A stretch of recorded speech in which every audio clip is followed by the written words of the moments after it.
A paz de Jesus e o amor de Maria estejam em vossos corações, da qual foste chamados a ser um povo santo no sangue, graça e paz, da parte de nosso Senhor e Salvador Jesus Cristo. Salve Maria Imaculada, sempre virgem. Sejam todos bem-vindos aos nossos canais de Apologética Católica. Sempre lembrando que esses vídeos é 100% para católicos, tá? Comentários 100% para católicos. Para católicos. Já está avisado, recado dado, depois não diga que eu não avisei. Tá certo? Aqui é o nosso lado para quem quer nos ajudar. pentecostesfabio1@gmail.com. O pessoal parou com a doação, não estão nos ajudando mais. Nos ajudem. É vocês que fazem com que esses vídeos cheguem ao ar. Por exemplo, um recurso desse aqui que nós temos agora, para o vídeo chegar ao ar até vocês. Nesse tema que vamos abordar agora. Foi possível, por quê? Porque as pessoas nos ajudam. Nos ajuda aí com quanto você puder. Você que parou de ajudar, volte a ajudar. Contribua e conte com nossas orações. Meus irmãos, hoje nós vamos falar de algo que ninguém fala, mas o Padre Luiz Toro trouxe isso e deu asas na América Latina, e muitos têm procurado, têm investigado e estudado a respeito do que mesmo, irmão Fábio, que você está falando? Da Inquisição Protestante, isso mesmo. Pois é, você nunca viu falar na Inquisição Protestante, pois nós vamos abordar nesse vídeo hoje. Inquisição entre aspas, porque a Inquisição é a Inquisição Católica, a Santa Inquisição, que aconteceu na Idade Média, e depois nós vamos trazer também a respeito da Santa Inquisição. Mas a Inquisição Protestante era olho por olho, dentro por dentro, né? Foi crucial, ou seja, foi dizimado mesmo os católicos na Inquisição Protestante, na Irlanda, na Holanda, na Alemanha, aqui no Brasil, em Cunhal, Rio Grande do Norte, né, os calvinistas holandeses, as mortes cruéis, né, de padres, freiras, religiosos, seminaristas, né, por parte desses protestantes. E nós vamos falar hoje um pouco a respeito disso, tá certo? Já mete o dedo no like, já se inscreva, vem conosco Brasil, vamos lá? A Inquisição Protestante, você está vendo o título, né? A Inquisição Protestante. Um ponto normalmente omitido é que os protestantes também empreenderam em uma Inquisição totalmente submissa ao poder político da época. Os historiadores geralmente se referem apenas à Inquisição Católica e se silenciam hipocritamente sobre os eventos ocorridos nos territórios protestantes. Ninguém fala, né? Atirar pedra na Igreja Católica todo mundo quer, né? Veja Cristo na cruz o que fizeram. Todo mundo queria zombar. Os primeiros protestantes não eram distinguidos por serem os campeões da liberdade de opinião, como querem nos fazer crer. Eles que clamavam pela liberdade religiosa nos países católicos. Em seus territórios, suspendiam rapidamente a celebração da missa e obrigavam a cidadãos, por lei, a assistir obrigatoriamente aos cultos reformados protestantes. Também destruíram os templos católicos e imagens sagradas, como nós vemos, tem várias imagens hoje, né? Eles continuam fazendo isso, invadindo os templos católicos, fazendo isso. Além de eu não sei se pode usar esse termo, né? Porque o YouTube está bem rígido a respeito disso. Mas as letras é A, 2SA, 2SI, NAREM. No lugar dessa, eu vou falar o termo dizimar, tá? No lugar desse termo aqui. Tá certo? Além de dizimarem bispos, sacerdotes e religiosos, foram muito mais radicais em seus territórios do que ocorreu nos territórios católicos. Pois é.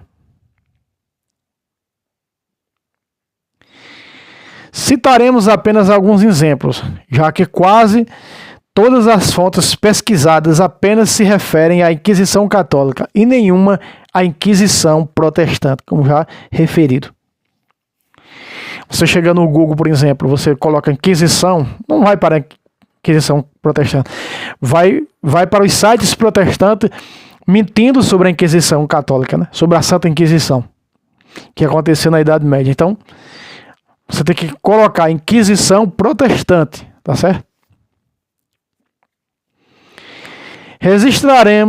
Registre-se o massacre dos monges da abadia de São Bernardo de Bremen, no século XVI.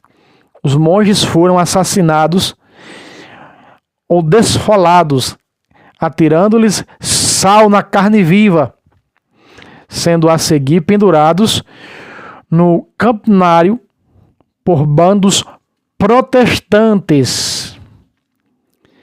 6 monges cartuchos e o bispo de Rochester, na Inglaterra, protestantes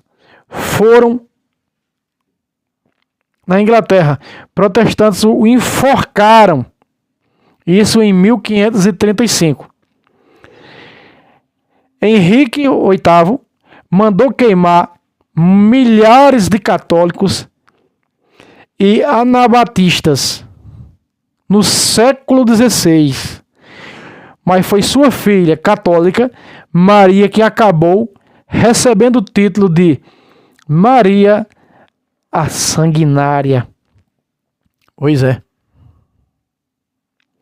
É só um relato, tá?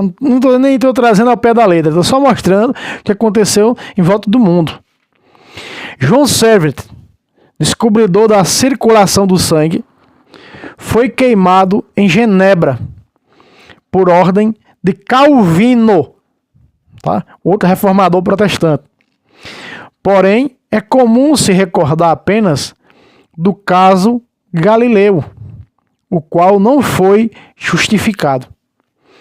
Quando Henrique VIII iniciou a perseguição protestante contra os católicos, existiam mais de 1000 monges dominicanos na Irlanda, dos quais apenas 02 sobreviveram à perseguição. Na época da imperadora protestante Isabel, cerca de 800 católicos eram dizimados por ano. Ninguém conta nada. Ninguém fala nada. Cara, fala nada. Ah, fala nada. Aqui nós fala. Né? Por isso somos perseguidos. Um ato do parlamento inglês decretou em 1652 que cada sacerdote romano deve ser pendurado e decapitado, esquartejado, e a seguir deve ser queimado e sua cabeça exposta em um poste em local público. Veja aí. Veja aí.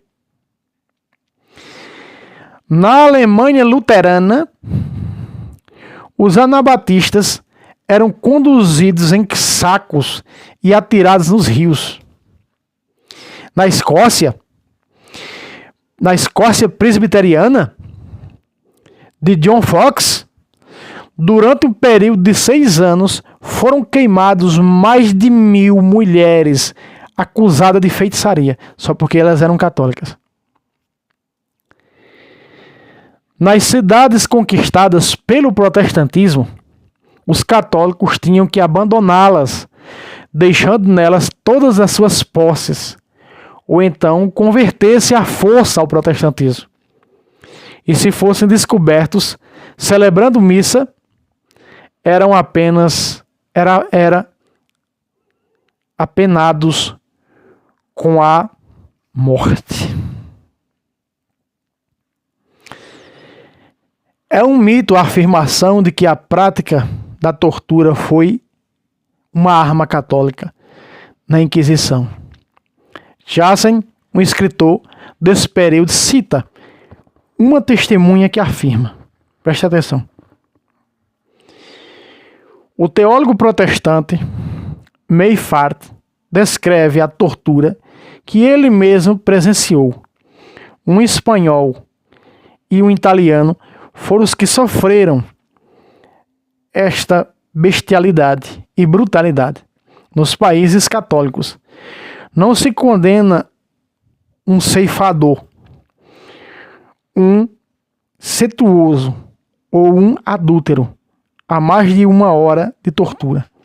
Porém, na Alemanha protestante, a tortura é mantida por 1 dia e 1 noite inteira, às vezes até por 2 dias, outras vezes até por 3 dias. Após isto, é novamente iniciada. Esta é uma história exata e horrível, que não pode presenciar sem também me estremecer. O mesmo Johnson nos fornece este outro dado. Em Augsburgo, na Alemanha, no ano 1528, cerca de 170 anabatistas de ambos os sexos foram aprisionados por ordem do poder público. Muitos deles foram queimados vivos, outros foram marcados com ferro em brasa nas bochechas e suas línguas foram cortadas. Ainda em Augsburgo, no dia 18 de janeiro de 1537, o Conselho Municipal publicou um decreto em que proibiu o culto católico e se estabelecia o prazo de 8 dias para que os católicos abandonassem a cidade. Ao término desse prazo, soldados passaram a perseguir os que não aceitavam a nova fé. Igrejas e mosteiros foram profanados, derrubando-lhes as imagens e os altares. O patrimônio artístico, cultural, foi saqueado, queimado e destruído. Em Frankfurt, também na Alemanha, emitiu uma lei semelhante a tal suspensão do culto católico. Foi estendida a todos os estados alemães. E depois se taxa a Igreja Católica de intransigente. Pois é. Em 1530, em seus comentários ao Salmo 80, Lutero aconselhava os governantes que aplicassem a pena de morte a todos os hereges, ou seja, todos os católicos eram hereges.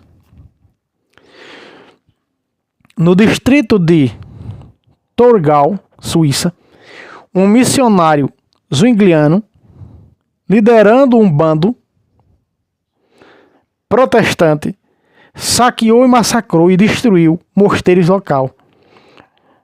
locais, inclusive a sua biblioteca e o acervo histórico cultural.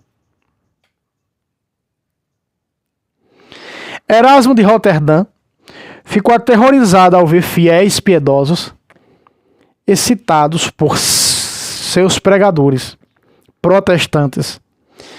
Eles saíam da igreja como possessos do demônio, com a ira e a raiva pintadas no rosto, como guerreiros animados por um general.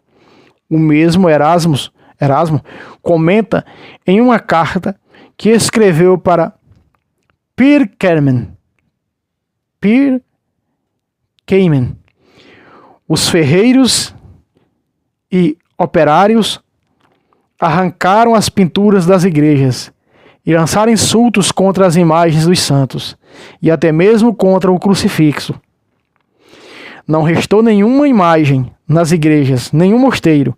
Tudo que podia ser queimado foi lançado ao fogo e o restante foi reduzido ao caos. Nada se salvou. Assim, o protestantismo destruiu parte do patrimônio cultural europeu, que era protegido e aumentado pelos monges e fiéis católicos. Na Zurique protestante, foi ordenada a retirada de todas as imagens religiosas, relíquias e enfeites das igrejas. Até mesmo os órgãos foram supressos.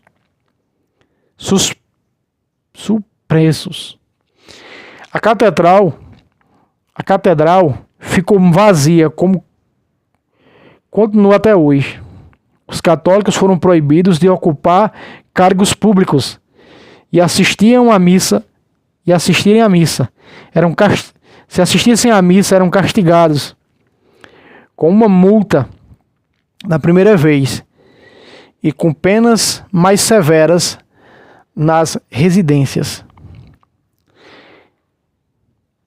Em Leifem, no dia 4 de abril de 1525, 3.000 camponeses, liderados por um ex-sacerdote católico, tomaram a cidade, saquearam a igreja e ceifaram os católicos e realizaram sacrilégios sobre o altar, profanando os sacramentos de uma forma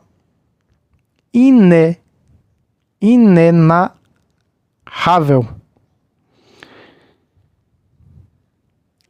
Um fato que parecia nunca ter ocorrido se não tivesse sido tão bem documentado. Foi o saque de Roma. Até mesmo muitos católicos não sabem que o tal fato aconteceu, mas vai saber agora. No dia 6 de maio de 1527, os membros das legiões luteranas do exército imperial de Carlos V promoveram um levante e tomaram de assalto a cidade de Roma. Cerca de 18.000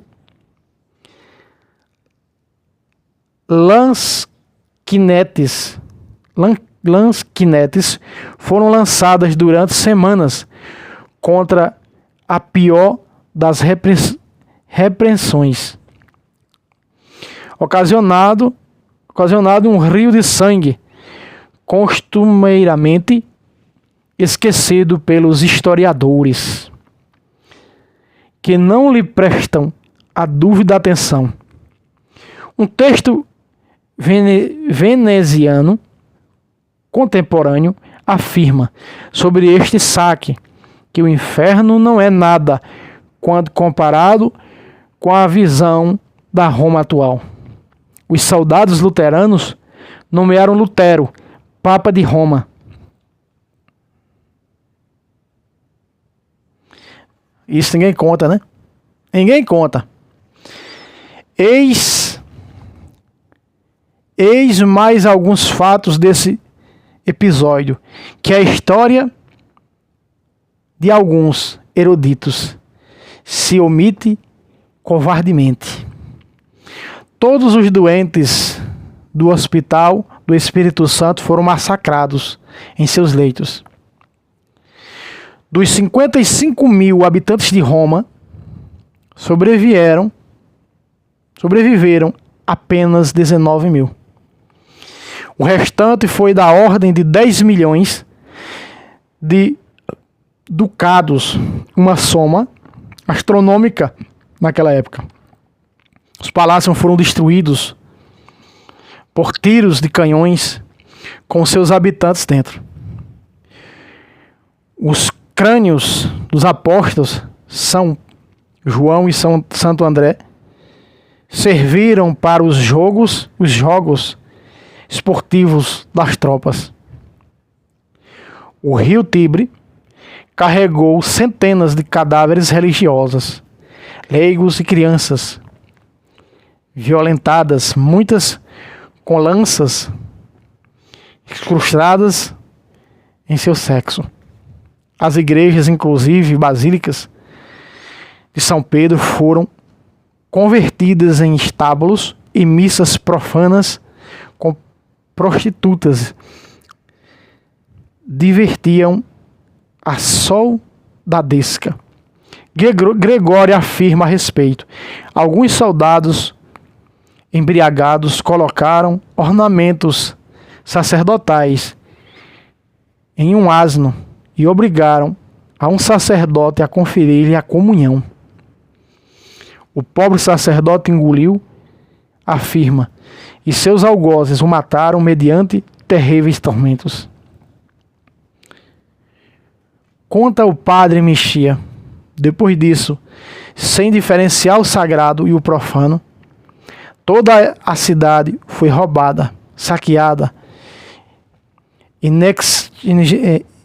inexistindo qualquer casa ou templo que não foi roubado, ou algum homem que não foi preso e solto apenas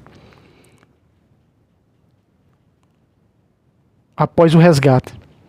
Erasmo de Roterdã escreve sobre estes episódios. Roma não era apenas a fortaleza da religião cristã, a sustentadora dos espíritos nobres e o mais sereno refúgio das musas.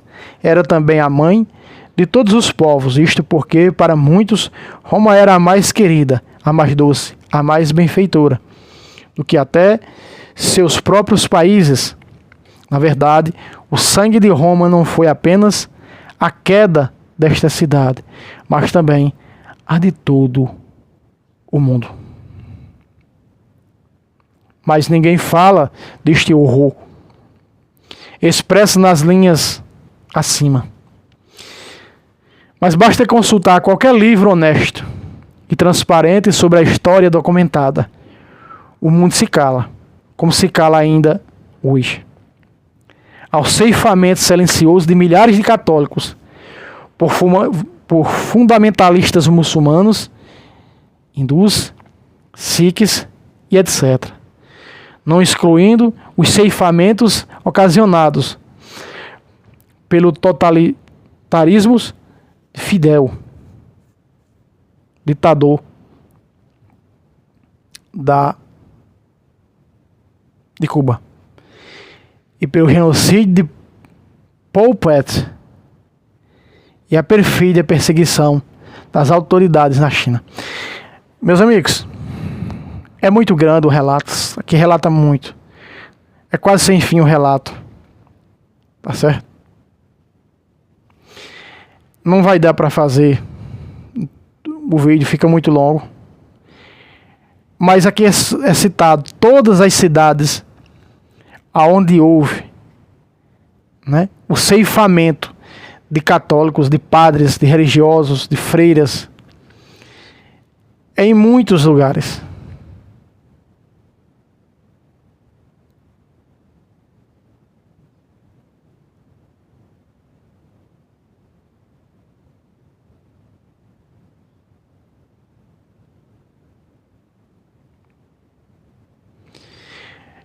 Ainda tem aqui os comentários dos protestantes criticando, né? Aí tem alguns protestantes nos comentários dizendo assim: é bom colocar as fontes. As fontes foi todas elas citadas, né? Tá aqui, ó, Inquisição Protestante, tá certo? Para que não chegue algum protestante aqui no comentário do vídeo conversando besteira. Veritatis Splendor. Tá aqui, ó. Para quem quiser acompanhar, só ir no Google e procurar nesse site a Inquisição Protestante, tá certo? Então, meus amigos, muitos estão falando e tem que falar mesmo, porque não é? Só chega, já estamos cansados de só protestante atacar católico.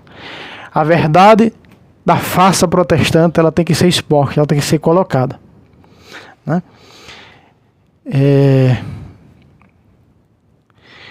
Um protestante escreveu um livro mentindo sobre e defendendo a Inquisição Protestante, que eles se mataram em nome do Senhor e que é lícito matar em nome do Senhor.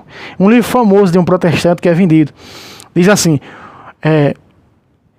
lá em Romanos diz: o justo viverá pela fé, né? Acho que é assim, o justo viverá pela fé. E aí ele tira o termo fé e coloca: o justo matará pelo Senhor. O justo matará pelo Senhor. Ou seja, o justo ceifará pelo Senhor. Por isso eles defendem isso aqui. Pois é, eles defendem isso aqui, meus amigos. Lembrando que é 100% para católicos, tá certo? Os comentários não vão ficar abertos. Os comentários deste vídeo, tá certo? E esse vídeo também não vai ser monetizado, tá certo? Ele vai ficar sem monetizar, porque são usados muitas palavras nesses textos pesadas, então também não vai ser monetizado, tá certo? Mas nos ajude aí. O YouTube não está nos ajudando mais com monetização, não nos dá mais ajuda nenhuma. Coloca seus comerciais nos nossos vídeos, mas não nos ajuda mais. Quem nos ajuda é você, ó. Aqui, ó, pentecostesfabio1@gmail.com. Nos ajude com quanto você puder. Deus abençoe vocês e até o próximo vídeo, se Deus quiser. Salve Roma, salve Maria Imaculada, sempre virgem.